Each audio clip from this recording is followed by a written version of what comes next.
Radio city podcast. Internet का जमाना है।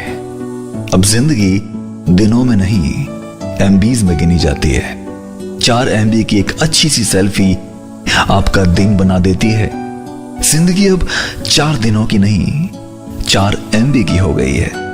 कभी सच लगने वाले झूठे किस्से तो कभी झूठ लगने वाली सच्ची कहानियां। 4 MB जिंदगी मेरे यानी संजल के साथ। नमस्कार भारत। अमजद हैदराबादी साहब की 2-4 लाइनें हैं, दिल की किसी अलमारी में संजो के रखिएगा, काम आएंगी। अमजद साहब कहते हैं कि हर चीज का खोना भी बड़ी दौलत है, बेफिक्री से सोना भी बड़ी दौलत है। मुफलिसी ने सख्त मौत आसान कर दी, दौलत का ना होना भी बड़ी दौलत है। मेरा नाम संजल है, यह है रेडियो सिटी पॉडकास्ट 4 MB जिंदगी। तो चलिए आज यहां से शुरू करते हैं। मैं उस समाज में रहती हूं जहां अगर आप एक लड़की हैं तो आपको 2 चीजें आना बहुत जरूरी है। एक तो ये कि रोटी गोल कैसे बनाते हैं, और दूसरा ये कि आप लड़की हैं, आपको एडजस्ट करना आना चाहिए।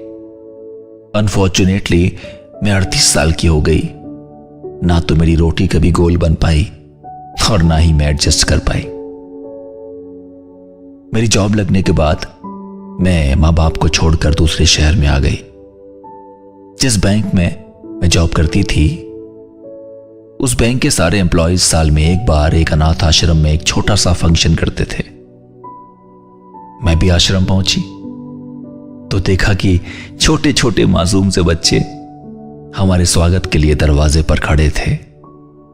कुछ के कपड़े उनके साइज से बड़े थे और कुछ के उनके साइज से छोटे, लेकिन सब बड़े क्यूट लग रहे थे। मैं सोच रही थी कि यार बच्चा तो हर मां बाप के जिगर का टुकड़ा होता है, तो फिर इन जिगर के टुकड़ों को यहां तक क्यों आना पड़ता है।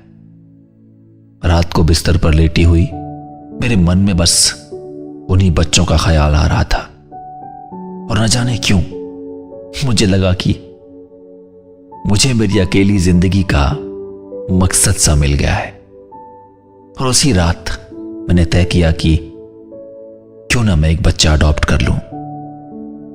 2-3 दिन बाद जिस अनाथ आश्रम में हम गए थे, मैं फिर से वहां गई। मुझे यह सुन के आश्चर्य हुआ कि वहां एडॉप्शन के लिए वेटिंग चल रही है। भाई अगर वेटिंग चल रही है तो फिर ये जो इतने सारे बच्चे ये यहां क्यों हैं? मैनेजर ने बताया कि सभी लोग एक न्यूबॉर्न बेबी चाहते हैं, और जैसे जैसे ये बच्चे बड़े होते जाते हैं इनके एडॉप्शन के चांसेस कम हो जाते हैं। खैर मैंने सारी फॉर्मेलिटीज की और मुझे बताया गया कि आपकी दी हुई सारी जानकारी एक कमेटी के जरिए, एक एजेंसी के जरिए चेक की जाएगी। अगर सब कुछ सही पाया गया तो आपको एक दिन बुलाकर बच्चे दिखाए जाएंगे। मैं बेसब्री से उस दिन का इंतजार करने लगी, और करीब 2-3 महीने बाद मुझे उस अनाथ आश्रम में बुलाया गया।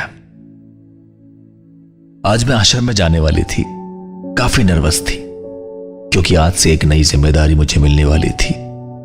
मैं एक अनब्याही मां बनने वाली थी।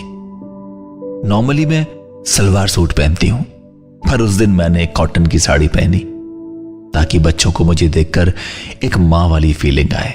यह मेरा अपना सोचना था। मैं आश्रम पहुंची।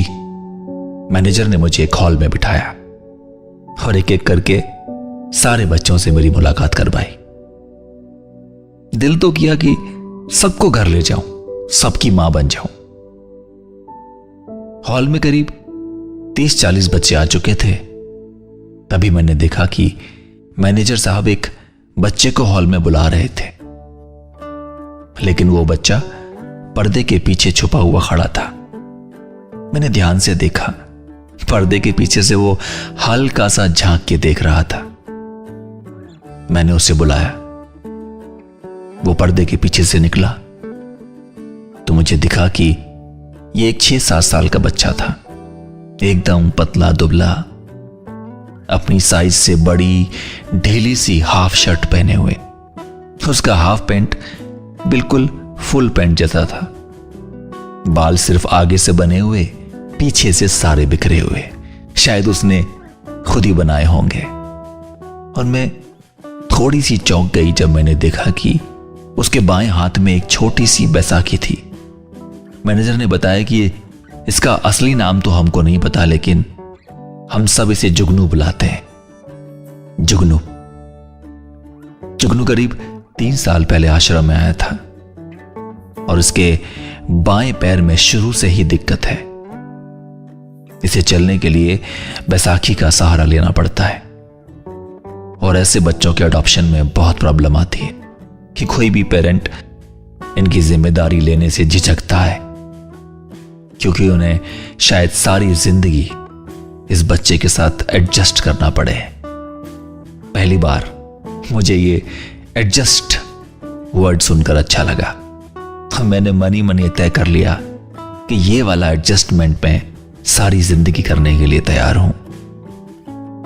जुगनू को मैंने अपने पास बुलाया। सबसे पहले उसके पीछे से बिखरे हुए बाल ठीक किए, उसके सर पे हाथ फेरा और पूछा, मेरे साथ घर चलोगे? उसका कोई रिएक्शन नहीं था, शायद इसलिए कि वो जानता था इतने साल हुए उसे कोई लेकर नहीं गया। ये मैडम भी ऐसे ही होंगी। मैंने फिर कहा, अच्छा घर चल के मैं आपको मैगी खिलाऊंगी, चलोगे? जुगनू का अब भी कोई रिएक्शन नहीं, बस उम्मीद वाली नजरों से मुझे देखे जा रहा था। जुगनू बिना कुछ बोले जिस तरह हॉल में आया था उसी तरह वापस अपनी बैसाखी के सहारे छोटे छोटे कदमों से वापस हॉल के बाहर चला गया। उसके जाने के बाद मैंने मैनेजर से कहा कि मैं जुगनू को अडॉप्ट करना चाहती हूं। मैनेजर साहब शॉक्ड भी थे और खुश भी। मैनेजर ने कहा कि आपको पहले 2-3 बार जुगनू से मिलने आना होगा, थोड़ा सा आपसे फैमिलियर हो जाएगा, तभी आपके साथ जा पाएगा। मैं 2-3 दिन बाद फिर जुगनू से मिलने गई। इस बार मैं उसके लिए चॉकलेट भी लेके गई। वो इस बार भी आया, मुझसे मिला, लेकिन कोई रिएक्शन नहीं। फिर वैसे ही बिना कोई शब्द बोले वापस चला गया। 1 हफ्ते बाद मैं फिर गई और इस बार भी जुगनू कुछ वैसा ही था। फिर मैनेजर ने बताया कि इस बार जुगनू ने खुद पूछा था कि आप कब आने वाली हैं। मैं थोड़ा खुश हो गई। मैनेजर ने कहा कि आप पहले 7 दिन के लिए जुगनू को अपने पास रख सकती हैं, उसके बाद हमारी टीम चेक करने आएगी। जुगनू आपके साथ इन 7 दिन में अगर खुश रहा तो हमेशा के लिए आपके साथ रह पाएगा। करीब 15-20 दिन की कागजी कार्रवाई के बाद मैं आज फाइनली जुगनू को 7 दिन के लिए अपने घर ले जाने वाली थी। मैंने थोड़ा सा घर सजाया था, कुछ गेम्स लाके रखे उसके लिए। मैं बहुत असमंजस की स्थिति में थी कि पता नहीं जुगनू मेरे साथ फैमिलियर हो पाएगा या नहीं, या मेरे साथ जाएगा या नहीं। मैं आश्रम पहुंची तो हैरान रह गई। मैंने देखा कि इस बार जुगनू मुझसे पहले ही हॉल में रेडी होकर बैठा हुआ था। उसके हाथ में एक बैग था और कुछ किताबें। मैं जैसे ही हॉल में घुसी उसने मुझे देखा और पहली बार वो मुझे देखकर मुस्कुराया। उसको मुस्कुराते हुए देखकर मुझे कैसा लगा ये बताना बहुत मुश्किल है। मैनेजर ने बताया कि जुगनू 2 घंटे से हॉल में आपका इंतजार कर रहा है। आज सुबह जल्दी उठ गया, खुद ही नहाया और अपना सामान इकट्ठा किया। सारे बच्चे कह रहे थे कि उन्होंने जुगनू को पहली बार इतना खुश देखा था।